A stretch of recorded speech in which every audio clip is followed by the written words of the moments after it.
Hi there, I'm Bill DeYoung. Thanks for joining us here at the St. Pete Catalyst. This is the Catalyst Sessions. Today's guest, please welcome Jessica Thonen, who is a professor of theater at Eckerd College. We have loads to talk about. Hi. Hi, thanks She's for right there inviting on me. my. This is fun. She's right there on my screen. I suppose you can see her too, folks. I wanted to talk about Into the Wind, which it starts this week, which is to say your first virtual performance. It starts, this is, what's the 22nd? So it starts 24th. Okay. And what are there, 4 performances? There are 4 scheduled performances, all viewable on your computer screen. We're not piling into Binninger anytime soon, I fear. That's our campus theater. So we've scheduled 4 that you can view on our platform, Showtix for You. And I'm sure we can share that information maybe later, the website. Sure. But yeah, it's a show like we've never done before. Well, this was written specifically to be performed virtually, right? And I mean, it has to do with like spatial differences between elements, between people. And why don't I just shut up, Jessica, and let you explain it?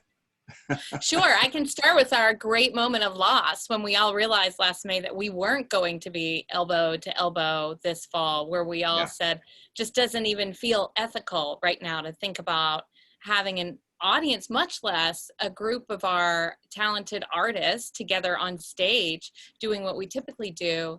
And yeah, as is my way, I let myself mourn for a day or two and then said, all right, let's go, let's see what's next. And I started doing what it seems to be pretty common with virtual theater right now, looking at radio plays, or there was this huge treasure trove of Zoom plays being released and released and released. Yeah. But all of them felt a little bit to me like I was being told to sit down and eat my vegetables. Like, you have to do a show and you have to get something together for the fall for these students, for their classes. That's what I was going to ask you. If you felt like, I have an obligation to these students, to do something. Exactly. An obligation to the students to make sure they could keep training, and also for those that view the shows to keep them connected to the work. But, we're in theater and none of us got into theater because our parents told us that's what we had to be when we grew up. We got into theater because we love it. Kind of quite the contrary. I mean, a lot of people who say their parents said, well, theater's fun, but you should get a real job. Yes. And so I just thought when our work is really starting to feel like a requirement, there's something wrong. You've got to reconsider what you're doing entirely. So I threw out everything I was looking at the time, and I called up an old friend of mine, Jenn Rapp, who is who helped me create the script and is also guest directing for this show.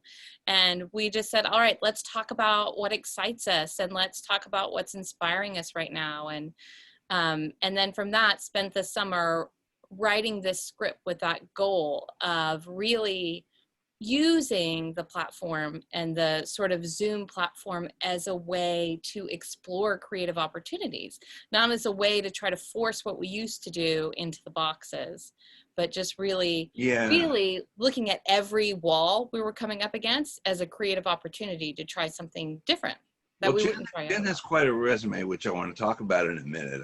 It's vast. I want to know where you guys are friends from. I mean, she's done some amazing, not that you haven't, but she's done some amazing things on Broadway and everywhere else. Please, let's brag a lot about my dear friend Jenn Rapp, because she's just phenomenal. Our group of friends always joke that she's the hardest working woman in show business, and she just has a real love for it. Recently, she's been 5 years running associate choreographer for The Illusionists on Broadway, which every year increases their box office sales. She's a director and choreographer, has done a lot of work with shows like Daniel Tiger's Neighborhood on stage and Thomas the Tank Engine Live. We actually met on that pirate ship in the picture behind me in Dora the Explorer's Live Pirate Adventure. So we toured with that show. Gosh, so long ago, it feels like it never existed. Must have been around 2003, 2004, and just became close friends from then. and both of us have trouble matching up our schedules to work again. Last spring we were able to, and it was not 2020, 2019. Oh yeah, that spring. Yeah, that Way back spring, there. the one where we Yeah. actually did things on Yeah. stage. And it's just such a joy to work with her. Not only is she this brilliant artist, but over the summer, you'll remember we were all pretty engaged and concerned with the way that civil rights are ongoing as an ambition in this country. And knowing that that was something I wanted to bring into the classroom too, an awareness that everything we do, we need to consider how we can be inclusive and how we can really try to make sure that everyone in the room is honored in their origins. And that's such a passion for her that it seemed like an easy fit. So it was like just great. Like the tiniest little things that have a great impact. For example, we have this character in the play that was originally the Owl King, right? He eats fate's eyes at some point and now can see all, right? That's a pretty Okay, I'm with you. It's a pretty fantastic character to see all and to have sort of this amazing all-encompassing power, but it was so specifically gendered and it assumed the fact that it should be a male character. And so we spent days searching for a better name for him where it could include any gender to have that type of power. And we ended up with the Almighty Owl. And now we find we prefer Almighty for most things. Oh yeah. Oh, that's the great thing about it's like literature. I mean, if you're writing, you're only limited to. You're not limited, I guess, is what it is. And I mean, you can take it anywhere you want. Is there a certain freedom? And I want to pursue one thing that you talked about, though. You kind of rejected sort of the virtual things that were available to you. Yeah. And said, let's write our own. Why was that important? I mean, why just saying, this is all part and parcel of what your students deserve? This I think goes to something that's kind of deep in your own kind of philosophy, why you did that. Yes, I think I have like a history full of regret of doing that sometimes more often than I should. But I think here, what I was feeling with each play that I was reading was a sense of sitting in a despair of the moment, right? And even, I'm watching everything I can watch at that time period because we love theater, but also to sort of do research for what we were doing. And most things were just leaving me so sad and so much deeper in a sense of despair. Now, that's not to say that there aren't great examples of virtual theater out there. It's just what I was experiencing at the time. And to me, it made sense to sort of just say, no, we're going to pretend like we're starting completely over. I mean, let's actually write a play that's for now, but that doesn't have us sitting in that despair, that reaches out for more hope and that focuses on the work rather than trying to recreate something that someone else is working through. Can you tell the world, I guess, sort of the plot? I mean, I hear about the Almighty Owl and I'm very intrigued. What can you tell us about what happens? What is this story? It's a bit avant-garde. Like I said, we've never done a play like this, not only because it's virtual, but because it's really these few stories that are stitched together, where we see all of these almost impossible relationships that make attempts and seem to come up against everything, but we wage a bet for love, right? So we see the story of the owl and the moon who are so in love, but they're never in the sky at the same time. Though I said that once on the phone and my 7-year-old pointed out, that's not true. The moon was up this morning. I was like, you're ruining my story here, kid. But nonetheless, it's the idea. You can say what you want. Yeah. Right. The idea is that, really they only get to see each other when there's an eclipse, right? And in the story, time and fate fall in love with each other, but those around them get so nervous about their love affair, thinking that it's disturbing the society they've already created or that the future could be rattled by their love affair, that even the stars conspire against them. And so we see these relationships again and again attempt to make connections. And then, though we don't necessarily see them succeed, what we get a sense of from it is the fact that there is a future possibility, right? And that there is some connection always possible. I mean, even the innkeeper is sitting there making friends with the wind at one point when he's all alone in his inn for months after months. I suspect there might even be those among us who felt like they were making friends with the wind during the quarantine in March and April. Sure. We weren't seeing others. So at the end, what we found is that we were in a very creative way coming around to similar stories that other Zoom plays were, but the ending was filled with hope that there is a life after, that there's something more that can come. So it is sort of a parable for the COVID era. And, I think so. Yeah. Not intentionally, but when you get back to it, you can see, I mean, I think you write what you know, and we were certainly in the midst of it while we were writing. So there's no way that it didn't leak in to some extent. How big is the cast? How many people are we talking about here? This is a great question. It's very hard to respond because we have 15 students who were involved. And some of them were the voices. Some of them were the physical embodiment of the character. Some are puppeteers. But wherever they are, you know, I've got students from Spain to Alaska right now. And so aside from tackling Wi-Fi and time zones, wherever they are, they're on their own.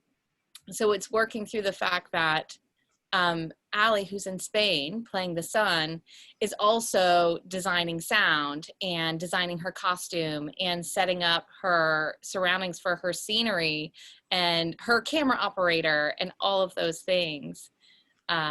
So we have 12 students enrolled in the class, but because of our unique phased return to campus, first years couldn't sign up for the class, and we wanted to keep them engaged too. So we invited some of our first years to do some of the voiceover work and embodiment work. So we have 3 from outside of the class as well. Can you see this perhaps as a template for not the template, but another template for the future? You know, a lot of folks in theater will talk to me about, you know, what we've learned, and we can take elements of this when we're back on stage physically, that maybe we can use elements of this kind of virtual togetherness to create, you know, a new hybrid theater. I mean, are you thinking that we can use this down the line? I think it's a possibility. There are a lot of discussions. You know, the New York Times just I don't know if it was Sunday or Thursday, put out an article about lessons learned from this period from theater. And again, there was some celebration for virtual theater for the fact that it's so inclusive, right? I don't have to be able to afford a ticket that's possibly upwards of $100 for one person to attend a night of theater at a very large musical theater. In order to see it, I just need the smaller fee for my family to come around the computer together to see a show. So that's amazing, especially when you look at Disney Plus, what they did with Hamilton, bringing that show into so many homes. Yeah. Now people are invited to the conversation, and theater really should be for all. So there's that aspect. There's also the aspect that they've noticed that there's some eco opportunities here, right? Sadly, we aren't, for this show, building large sets or creating a great deal of stuff to go in the room with us, because it does come down straight to performance. Now, as a designer, I miss out on some of that, but I think as an option to do a virtual show here and there, we can offer some kindness to our planet as well. And just to speak you mean by not tearing down trees to build big sets? Is that what you mean? Yeah. Yeah, okay. I mean, I think we want to do what's best for a show whenever we have it on stage, and I'm not opposed to that. I love a big, beautiful set, but if we could do one virtual show here and there, we certainly can lessen the impact, was the point in that article. And, you know, Bill, I just want to speak to this idea that you say when, not if. theater Yeah. will get back to actually attending physically. I mean, Right. anyone who knows theater history knows this isn't the first time that theaters have been shuttered. It's just for a purpose we've never seen before. And I have a great belief that history in some ways repeats itself. And I'm firmly committed to the fact that it's a when, not an if scenario. We're figuring out ways to get there, and we'll get Oh, there. sure. Oh, yeah. Well, yeah. I mean,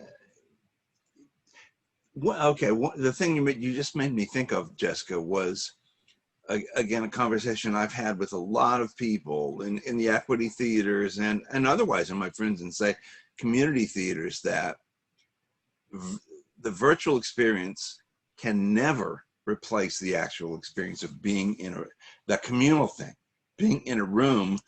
And not just for the performers and the people who produce the show, but theater is a shared experience. It's a communal experience.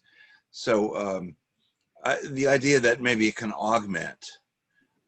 Eric Davis from Freefall, when I was talking to him a few weeks ago, he said, well, he's not a big fan of virtual stuff because he says, then you're just making TV, you know. He's more of a purist than a lot of people, and I appreciate that.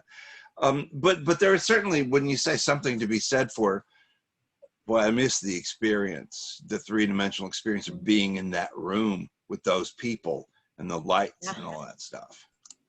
Yeah, actually, Jen and our director, were talking about that just last week when we were talking about viewing Hamilton, because both of us were privileged enough to see Hamilton live in person. And then we also saw it multiple times on Disney Plus afterwards. Okay. And it's a different experience. It certainly is. Yeah. And I think that in some ways I missed the gasps in the audience and, you know, the person sniffling 2 rows behind me and all of that, you know, the whole communal feeling of it.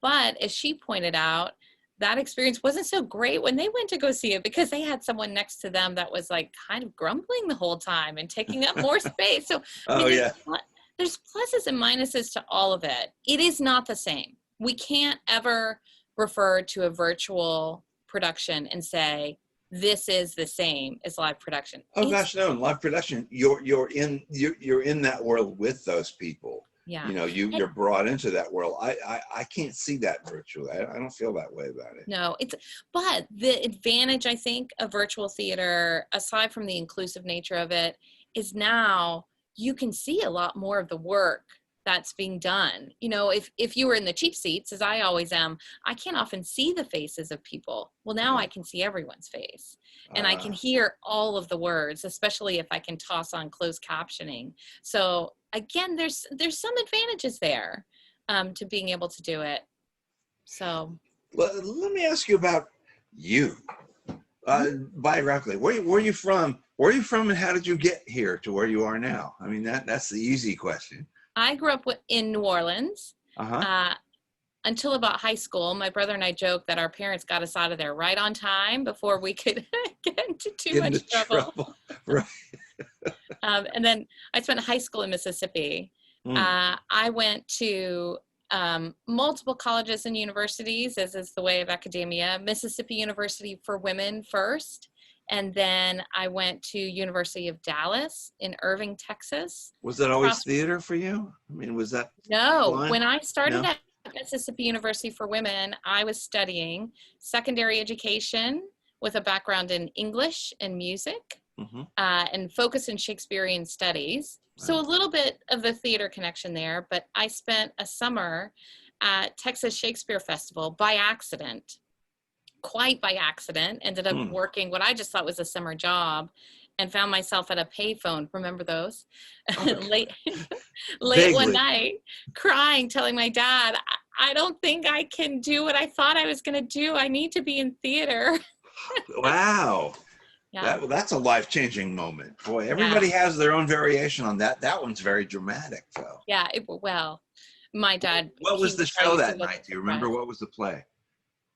Well, I was working on shows that night, so I don't think it was I think it might, I don't know what show was on that night. I know the shows we did that summer. Well, what was it about the experience that changed you so profoundly? It was the first time in my life I was experiencing this communal effort towards what we all felt like it was a common good.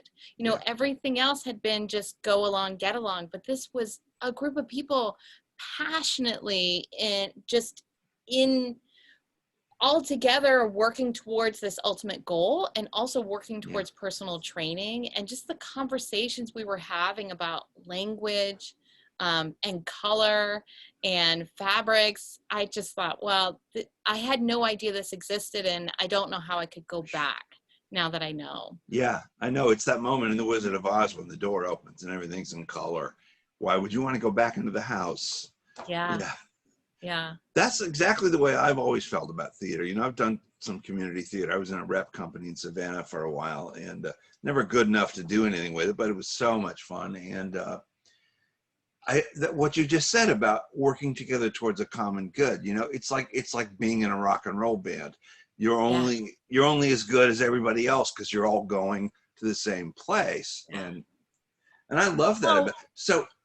Well, and like when you're thinking about rock and roll bands, you're automatically thinking about tour. And I mean, that was the best time of my life, being on tour, because that's your family that you're traveling with. You know everything that's going on with it, for good or bad. You know everything that's going on with everybody, and because there's that communal good, the support system is there and the celebration is there, and it's just amazing. What did you tour with?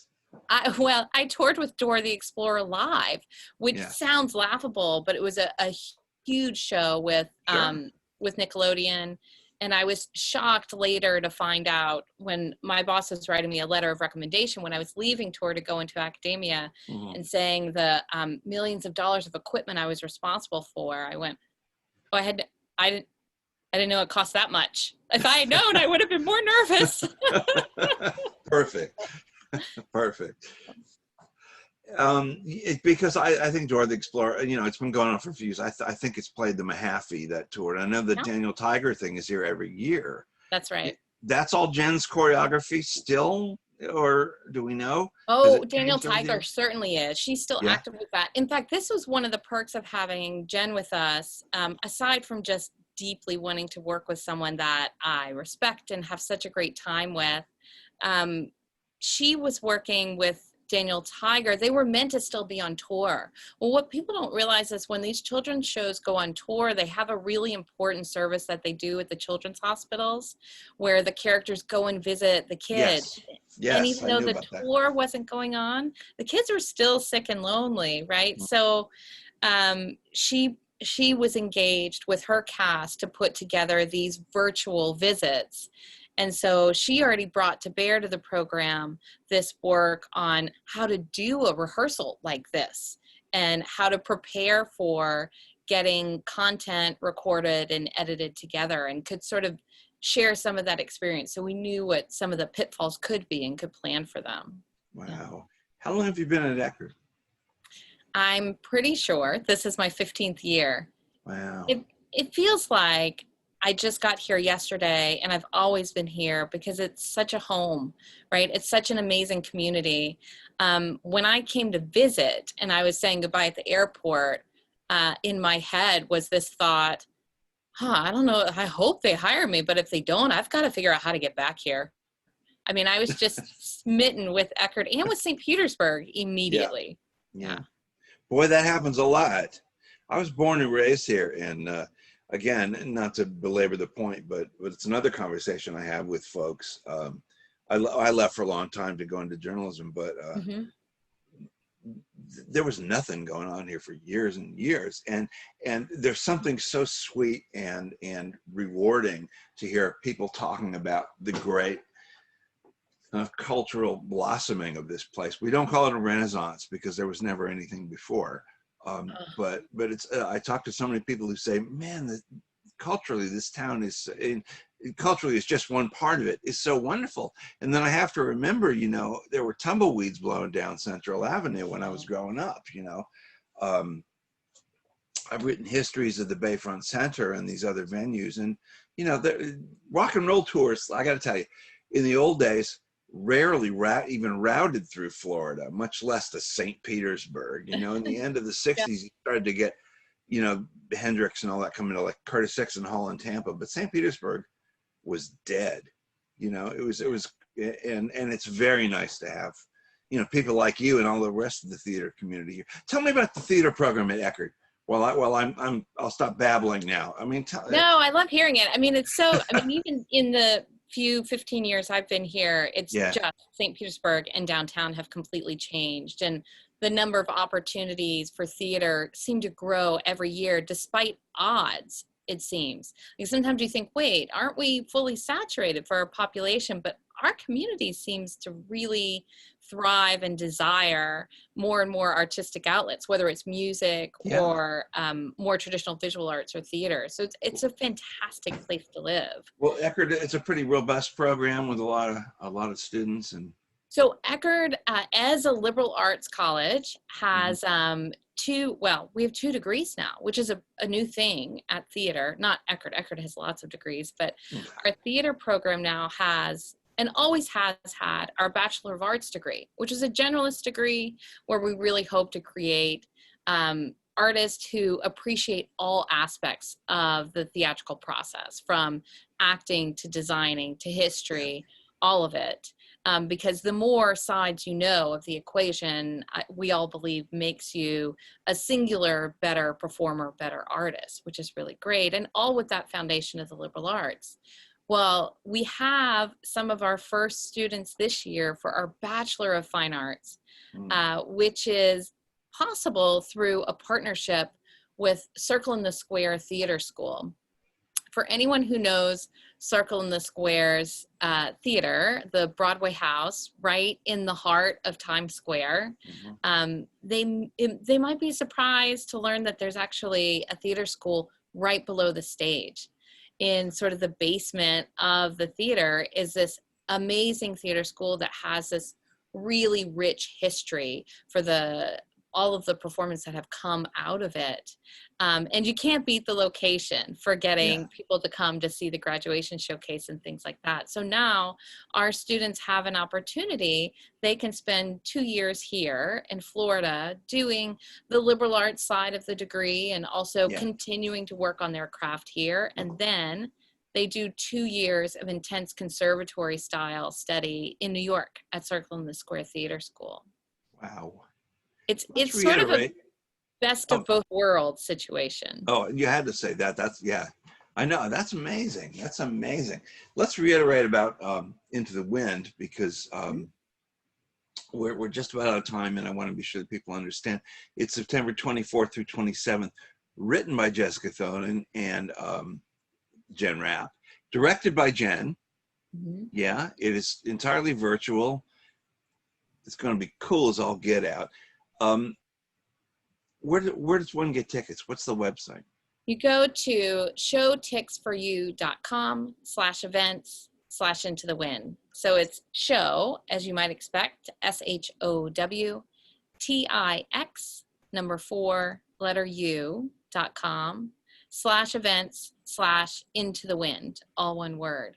And then people can pick which night they want to go. We have a matinee on Sunday. The content is entirely appropriate for children, though it is geared for an adult experience. But my kids will be watching. Did you say somebody's eyes get eaten? Oh, sure. But kids are used to that kind of stuff. I mean, you remember Hansel and Gretel, they put them in an oven. I don't know this. Wow. I mean, couldn't you, Jessica, sort of, this is the way I would do it because I'll never remember all that stuff. Couldn't I just Google Eckerd Theater Into the Wind and something would come up and I could, that's the easy way, folks. That's absolutely people like me do. Absolutely, you could do that. That would be an easy way to do it. And then it'll be, as you said, September 24th, 25th, and 26th at 8 p.m., September 27th at 2 p.m. And then after that, we might do a little on-demand period for people who would prefer to watch things in the middle of the night or just whenever they like. These are all live, by the way. It's not like, oh, the next day we're going to show the video from the night before. You do it live each time, virtually live. No, because of the virtual nature of things, it all is all pre-recorded and put together. And so it's so complicated. Yeah. I know. Well, the lag time on Zoom or or the Wi-Fi challenges that can occur are a little bit too much for my nerves. So we're having it all put together, and then we're fortunate that we have a film class right now. Oh yeah. Who have been, they probably pulled an all-nighter just last night to keep getting things edited through. Their professor, Nick Correo, has just been fantastic, offering them support and supervising that. Let's remember that the sun is in fact in Spain, so it can't be that easy to do. I mean, we've had enough technical problems here, which you didn't see, but I did. But by the time people see this, it'll look great. Jessica Thonen, Eckerd College Theater Department, thank you so much for being my guest today. Thanks, this was so much fun. Thanks for inviting me. It's been fun for me too, and we'll look forward to talking to you again. Into the Wind, September 24th through 27th. Check it out, folks. Jessica, thank you very, very much. My pleasure. See you. Bye.